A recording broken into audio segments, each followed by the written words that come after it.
ইসলামের পথ, কালিমার পথ, এটা কোনো পদ্ম ফুল বিছানো পথ নয়, এটা হলো কণ্টকাকীর্ণ পথ। এই পথে যারাই হক কথা বলবে, যারাই এই পথে হকের ঝান্ডা নিয়ে চলাচল করবে, তাদের জন্যই এই পথ হবে কাঁটা বিছানো পথ, কাঁটাযুক্ত পথ।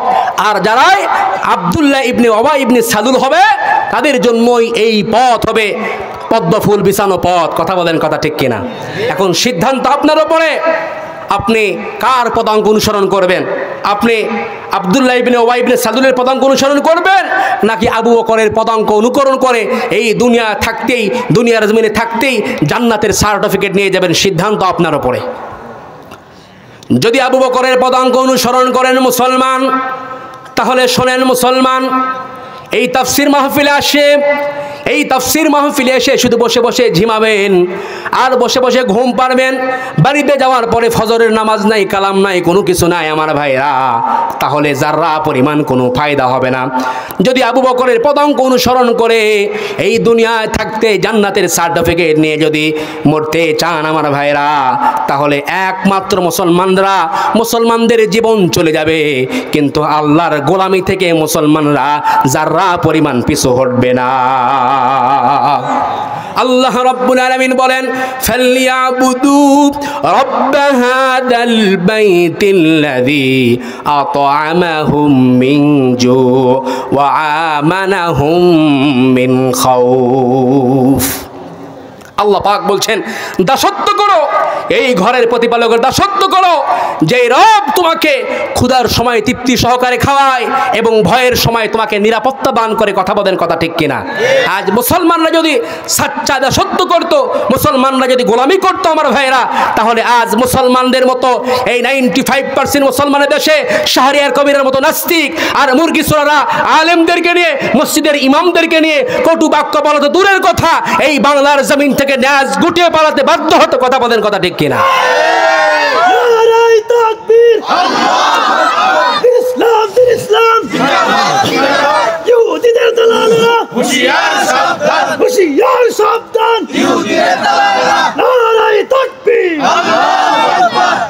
এই জন্য আমার ভাইরা, ইসলামের পথ, দ্বীনের পথ, এই পথে সাহাবায়ে কেরামরা তাদের জীবন উৎসর্গ করেছে, জীবনের বিনিময়ে জীবন দিয়েছে তো দিয়েছে, তারপরেও যাররা পরিমাণ ইসলামের পথ থেকে একবার কালিমার অমিয় সুধা পান করেছে, জীবন চলে গেছে, তারপর কালিমা থেকে যাররা পরিমাণ পিছু হটে। মুসলমান ভাইরারে আমার, আল্লাহর নবীর প্রিয় একজন সাহাবী হযরতে মুসআব ইবনে উমাইর রাদিয়াল্লাহু তাআলা আনহু মক্কার জমিনের সব থেকে স্টাইলিশ মার্কা যুবক ছিলেন। মুসআবের চেয়ে স্টাইল দেওয়ার মতো কোনো যুবক ছিল না আমার ভাইরা। এত স্টাইলিশ মার্কা ছিলেন। সকালে মুসআব যে জামা পরিধান করতেন, দুপুরে সে জামাটা কোনোদিন পরে নাই। এত সুঘ্রাণ ব্যবহার করতেন আমার ভাইরা, দামি দামি ব্র্যান্ডের জামা কাপড় পরিধান করতেন হযরতে মুসআব ইবনে উমাইর রাদিয়াল্লাহু তাআলা আনহু। মক্কার জমিনে তৎকালীন যুগে 200 দিরহামে পোশাক ব্যবহার করতেন। 200 দিরহামে পোশাক ক্রয় করে মুসআব পরিধান করতেন আমার ভাইরা। প্রত্যেকটা সময়ে, প্রত্যেকটা মুহূর্তে মুসআবের সঙ্গে 5-7 জন বন্ধু বান্ধব সব সময় লেগেই থাকতো। এই নিশিন্দারা পাড়ার সব থেকে ধনাঢ্যবান পরিবারের সন্তান যে, তারও কিন্তু সব সময় বন্ধু বান্ধব থাকে। কথা বলেন, কথা ঠিক কিনা? রাস্তার মধ্যে ইয়ামাহা সুজুকি বা জিক্সান গাড়ি নিয়ে যখন চলাচল করে, তার সাথে সাথে 5-7 জন বন্ধু কিন্তু লেগে থাকে আমার ভাইয়েরা। তেমনই ভাবে হযরতে মুসআব ইবনে উমাইর রাদিয়াল্লাহু তাআলা আনহু আমার ভাইয়েরা রাস্তা দিয়ে বন্ধু বান্ধবদেরকে নিয়ে যখন যাচ্ছেন, এমন সময়ে বিশ্বনবী মুহাম্মদ আরবি সাল্লাল্লাহু আলাইহি ওয়াসাল্লামের কোরআন তেলাওয়াতের সুমধুর কণ্ঠের ধ্বনি হযরতে মুসআবের কানে ভেসে এসেছে। মুসআব আর নিজেকে কন্ট্রোল করতে পারে নাই, মুসআব নিজেকে কন্ট্রোল করতে পারে নাই আমার ভাইরা।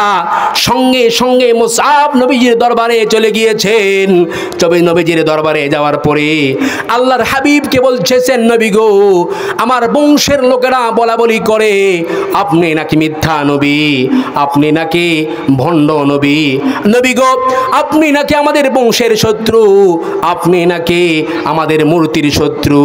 ইয়া রাসূলুল্লাহি ইয়া হাবিবাল্লাহ, নবী গো জীবনে বহু কণ্ঠের আওয়াজ আমি শুনেছি, বহু কণ্ঠের আওয়াজ আমার কানে এসেছে, কিন্তু এমন শ্রুতিমধুর কণ্ঠের আওয়াজ কোনোদিন আমি শুনতে পাই নাই।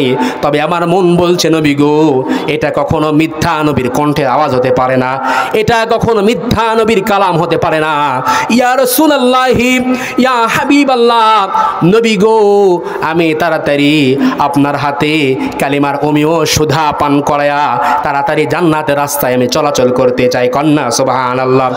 আমার ভাইয়েরা, আল্লাহর নবী বিশ্ব নবী মুহাম্মদ আরবি সাল্লাল্লাহু আলাইহি ওয়াসাল্লাম সঙ্গে সঙ্গে মুসাবকে বললেন, মুসাব রে তুমি যে কালিমা গ্রহণ করবা, কালিমা পাঠ করবা রে মুসাব, সব কিছুই তো ঠিক আছে, তবে তুমি জানো না এই কালিমা তো সাধারণ কোনো কালিমা নয়।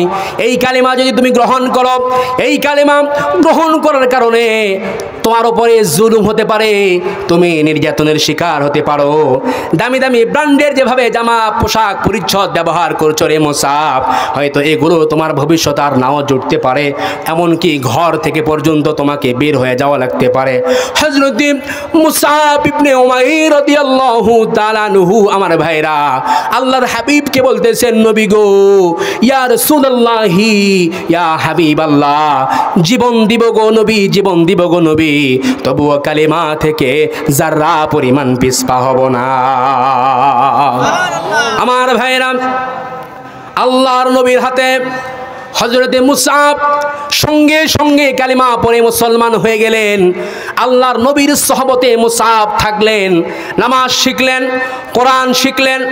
দীর্ঘদিন সহবতে থাকার পরে মুসাব যখন বাড়িতে চলে গেলেন, আমার ভাইরা, বাড়িতে যাওয়ার পরে মুসাব প্রকাশ্যে নামাজ পড়তে পারে না, প্রকাশ্যে কোরআন তেলাওয়াত করতে পারে না, কারণ তার বাড়ির সকলে হচ্ছে মুশরিক।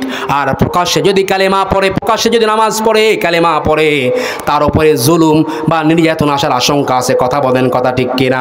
আমার ভাইরা, গোপনে গোপনে নামাজ পড়া শুরু করে দিয়েছে, গোপনে গোপনে কোরআন তেলাওয়াত করা শুরু করে দিয়েছে, যেন কেউ না জানে, কেউ না বোঝে। আমার ভাইরা, এক পর্যায়ে একজন লোক মুসাবকে নামাজ পড়তে দেখে মুসাবের মার কাছে গিয়ে বলতেছেন, মুসাবের আম্মা, তোমার মুসাব মনে হয় বিশ্ব নবীর হাতে হাত রেখে কালেমা পড়ে মুসলমান হয়েছে রে মুসাবের মা।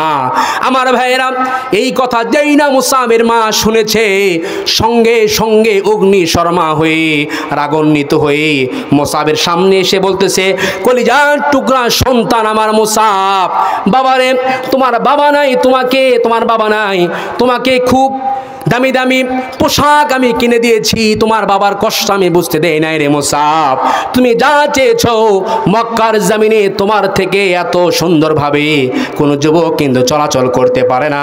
আমি শুনলাম তুমি নাকি তোমার বাপ দাদার 14 গোষ্ঠীর ধর্মকে ছেড়ে দিয়ে তুমি নাকি মুহাম্মাদের ধর্মকে তুমি নাকি গ্রহণ করে ফেলেছো।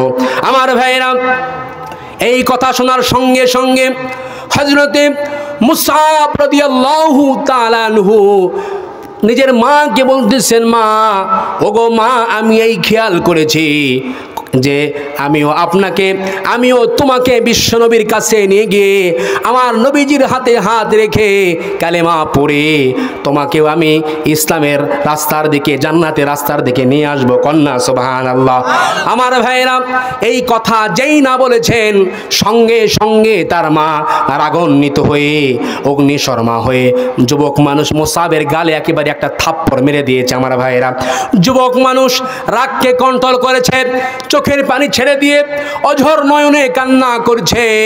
আমার ভাইরা, কারণ মা যদি মুশরিকা হয়, বেদিন হয়, মা যদি খারাপিও হয়, তারপরে সন্তানকে যদি মারে, সন্তান কিন্তু যারা পরিমাণ নিজের মাকে কোনো কটু বাক্য বলতে পারবে না। কথা বলেন, কথা ঠিক কিনা?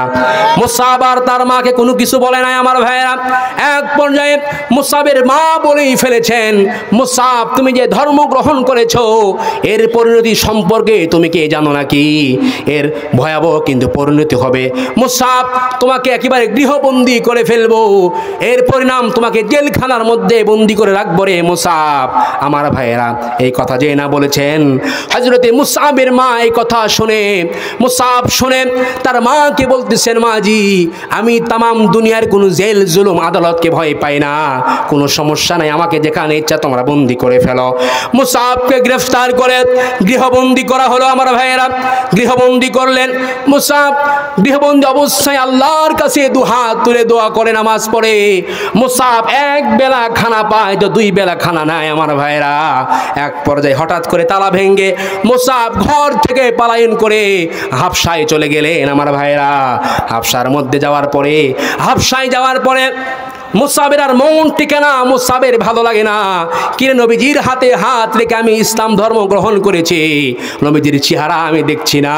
নবীজির চেহারা দেখার জন্য মুসাব একেবারে পাগল পারা হয়ে গিয়েছে। আমার ভাইয়েরা, আবারও হাবশা থেকে মক্কায় আবারও ফিরে চলে এসেছেন। তার মা আবারও বলতেছে, মুসাব, তোমাকে আবার গৃহবন্দী করব। সঙ্গে সঙ্গে মুসাব কয়, মা, এতদিন পর্যন্ত কোনো কিছু বলি নাই, যদি হাতের মধ্যে যদি তলোয়ার পাই রে মা, তাহলে ডানে বামে কোনো কিছু দেখব না, একেবারে কিন্তু শেষ করে ফেলাবো। এই কথা বলার সঙ্গে সঙ্গে মুসাবের মা বুঝতে পারলেন যুবক মানুষ। আমার ভাইয়েরা, যুবক মানুষ কোনো কিছুই বলা যাবে না, রাগান্বিত অবস্থায় আছে। মুসাবের মা আর মুসাবকে কোনো কিছু কয় না। এক পর্যায়ে এতটুকু কথা শুধু বলেছেন, মুসাব রে, এ মুসাব, যদি তুমি মুহাম্মাদের ধর্মের উপর আদিষ্ট থাকতে চাও, মুহাম্মাদের ধর্মের উপর যদি বহাল থাকতে চাও, তাহলে তুমি আমাদের ঘর বাড়ি পোশাক পরে যে সব কিছু কিন্তু তোমাকে ছেড়ে দিতে হবে।